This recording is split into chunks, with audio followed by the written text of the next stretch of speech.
Welcome to my vlog. मेरा नाम है हिमांशी और मैं आपके साथ अपनी शादी की वीडियो शेयर कर रही हूँ।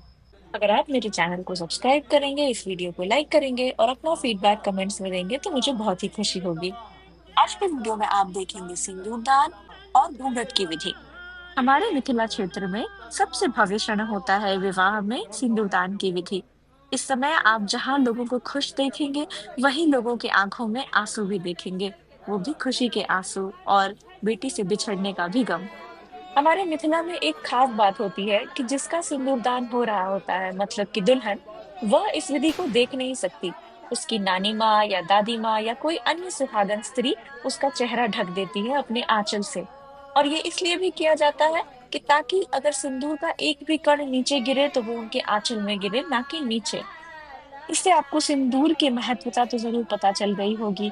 और कहा यह भी जाता है कि जब भी एक लड़की पैदा होती है, वो अपने हिस्से का सिंदूर निखा कर आती है। तो मंत्र उच्चारण के बीच शुभे शुभे गाना सुनते हुए होता है सिंदूर दान। और सिंदूर थोड़ा नहीं लगाया जाता है, बल्कि भर भर के लगाया जाता है। अगर इसे मैं और अच्छे से एक्सप्लेन करूं, तो सिंदूर लगाने से पहले घी लगाते हैं मांग में, ताकि जब आप सिंदूर लगाएं तो वो उसके ऊपर चिपक जाए। ना है कि चुटकी भर सिंदूर से मैं तेरी मांग जरा भर दूं, ये मिथिला में तो वैलिड नहीं है, क्योंकि हमारे यहाँ चुटकी भर नहीं, बहुत ज्यादा सिंदूर लगाया जाता है। और दूसरी इंपॉर्टेंट बात ये है कि हमारे यहाँ शादी के दिन लाल नहीं, पीला सिंदूर लगाया जाता है। और ये सिंदूर बहुत अच्छे से रखा जाता है अपने जीवन भर के लिए। जब भी कोई घर में पूजा हो या कोई अच्छा शुभ अवसर आए, तो हम ये सिंदूर लगाते हैं। दूल्हा मांग भर देता है। उसके बाद जितनी भी सुहागन स्त्रियां वहां होती है, एक एक करके वो दुल्हन का मांग भरती है। इसे बहुत शुभ माना जाता है। शादी से पहले की जाने वाली सारी रस्में मात्र एक तैयारी होती है। सिंदूर दान के बाद आप पूर्णतः एक दूसरे के हो जाते हैं। आज के दिन जो सिंदूर लगाया जाता है वो शादी के 4 दिन बाद धुलता है, और शादी के 4 दिन बाद की रस्म को कहते हैं चौठारी, जिसमें कि सूर्य के सामने विवाह की सारी विधियां रिपीट होती है। हमारे मिथिला में मंगलसूत्र का उतना महत्व नहीं होता जितना कि ढोलना का होता है। तो हमारे विवाह की वेदी पर ही ढोलना पहनाया जाता है। अभी नेक्स्ट फ्रेम में आप देखेंगे कि मेरे पति मुझे ढोलना पहना रहे हैं।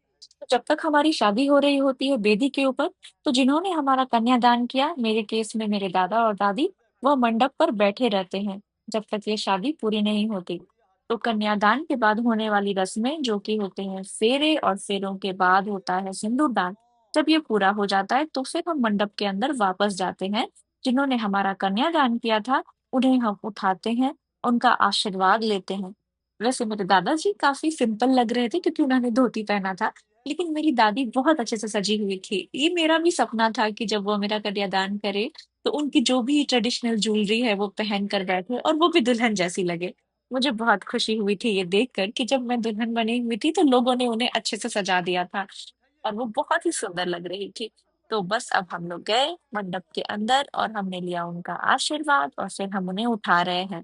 वो लोग ओल्ड एज में हैं, तो उन लोगों के लिए इतनी देर वहां बैठे रहना थोड़ा मुश्किल तो था। अब इसके बाद सब लोग हमें आशीर्वाद देंगे, ये कि हमारे पंडित जी। और इसके बाद ये रही हमारी दादी जो हमें चुमा रही हैं। चुमाने में धान को लेकर के हमारे घुटने पे, शोल्डर पे और सर पे डाल दिया जाता है। अब इसे मैं और अच्छे से एक्सप्लेन तो नहीं कर सकती हूँ, बट मुझे ये काफी क्यूट लगता है। इसके बाद हमें ले जाया जाता है कोहबर में, और थोड़ी देर वहां रहने के बाद हम फिर नीचे आते हैं घूंघट की रस्म के लिए। घूंघट की रस्म होते होते सुबह हो जाती है। तो जैसा मैंने आपको बताया था कि हम लोग तो मिथिला से हैं, लेकिन जो मेरे ससुराल वाले हैं वो भोजपुर से हैं। तो हमारी रस्में थोड़ी अलग हो जाती है, बट हमने एक दूसरे की रस्मों का बहुत ही रिस्पेक्ट किया।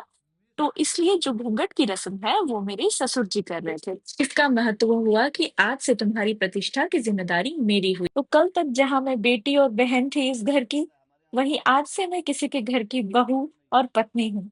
है ना ये अद्भुत।